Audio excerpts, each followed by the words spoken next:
তারা মনে হয় কালকে ফুটবল খেলতে নামছে, পায়ে লাথি দিয়ে ফেলে দিল। তারা কালকে ক্রিকেট খেলতে নামছে, ক্রিকেটে যেমন বল ছক্কা খায়, কালকে এইভাবে তারা লাঠি দিয়ে পিটাইছে। কালকের ঘটনা বাংলাদেশের রেকর্ড করেছে, রেকর্ড। পুলিশ কালকে যেভাবে গণমাধ্যম কর্মীর উপর হামলা করেছে, এটি রেকর্ড ব্রেক। ইতিহাসের পাতায় লেখা থাকবে, যদি গিনিস বুকেও যদি লেখা হয় সেটি লেখা থাকবে যে গণমাধ্যম কর্মীর উপর বাংলাদেশের ৭১ থেকে শুরু করে যে বাংলাদেশ এখন পর্যন্ত, সেই বাংলাদেশের গণমাধ্যম কর্মীর উপর যদি কবে হামলা হয়েছিল অত্যাধিক, সেটি হচ্ছে গতকালকে। এই গতকালকে ৬ তারিখ ফেব্রুয়ারি ২০২৬, এটি বাংলাদেশের অন্যতম একটি দিন। এবং গতকালকে আমরা দেখেছি নির্বিচারে পুলিশ গণমাধ্যম কর্মীদের পিটাচ্ছে, মসজিদে উঠে যাচ্ছে, বাস থেকে নামায় পিটাচ্ছে, ফুটওভার ব্রিজ থেকে নামাচ্ছে আর পিটাচ্ছে। যখন আপনি যদি পাষাণ হৃদয়ের কেউ না হন, তখন এটি যদি আপনি দেখেন, আপনার চোখ থেকে পানি পড়তে বাধ্য। কালকে আমরা গণমাধ্যম কর্মী মানুষের তরে কাজ করি, আমরা কখনোই এরকম অন্যায় কাজকে প্রশ্রয় দিতে পারি না। আমরা তাই গতকালকে পুলিশকে জিজ্ঞেস করেছিলাম, নির্বিচারে আপনারা কেন সাধারণ মানুষদের পিটাচ্ছেন? এটি আসলে আমাদের জন্য কাল হয়ে দাঁড়িয়েছে। এরপর থেকেই গণমাধ্যম কর্মীদের টার্গেট করে তারা পিটিয়েছে, কাউকে লাথি মেরেছে।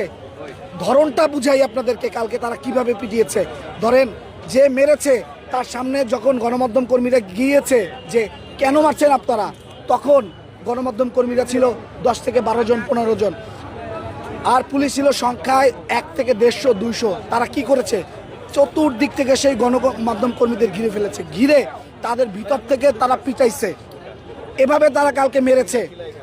তারা মনে হয় কালকে ফুটবল খেলতে নামছে, পায়ে লাথি দিয়ে ফেলে দিল। তারা কালকে ক্রিকেট খেলতে নামছে, ক্রিকেটে যেমন বল ছক্কা খায়, কালকে এইভাবে তারা লাঠি দিয়ে পিটাইছে।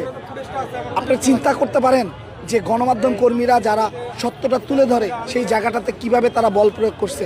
তারা চায় না যে গণমাধ্যম কর্মীরা সত্যটা তারা যেভাবে পিটাচ্ছে নির্বিচারে সেটি উঠে আসুক, সেটা চায় না বিধায় কালকে এভাবে হামলা করেছে। আমরা পুলিশ সদস্যদের, ঊর্ধ্বতন কর্মকর্তা যারা আছে তাদেরকে বলতে চাই যে আপনারা ওখানে কনস্টেবলরা যারা পিটাইছে, যারা আঘাত করছে, তাদের এই কলঙ্কর দাগ কিন্তু আপনাদেরও নিতে হবে।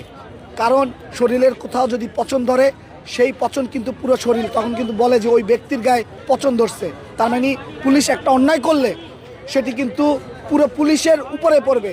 তাই আপনাদের জায়গা থেকে আপনারা যারা এই ধরনের অন্যায় করছে তাদেরকে সামনে নিয়ে আসেন, তাদেরকে চাকরি থেকে বাদ দেন। কোনো বদলি বুঝি না, তাদেরকে চাকরি থেকে চাকরিচ্যুত করতে হবে এবং তাদেরকে বোট করে টানায় দেন যে এদেরকে আমরা চাকরিচ্যুত করছি গণমাধ্যমের উপরে হামলা করার কারণে। তাহলে দেখবেন আপনাদের স্বচ্ছতার আর কোনো প্রশ্ন থাকবে না, তখন বুঝবেন যে না, পুলিশ পরিবর্তন হয়েছে। আর যদি আপনারা বিশেষ ক্যাডার হন, আপনার ঊর্ধ্বতন কর্মকর্তা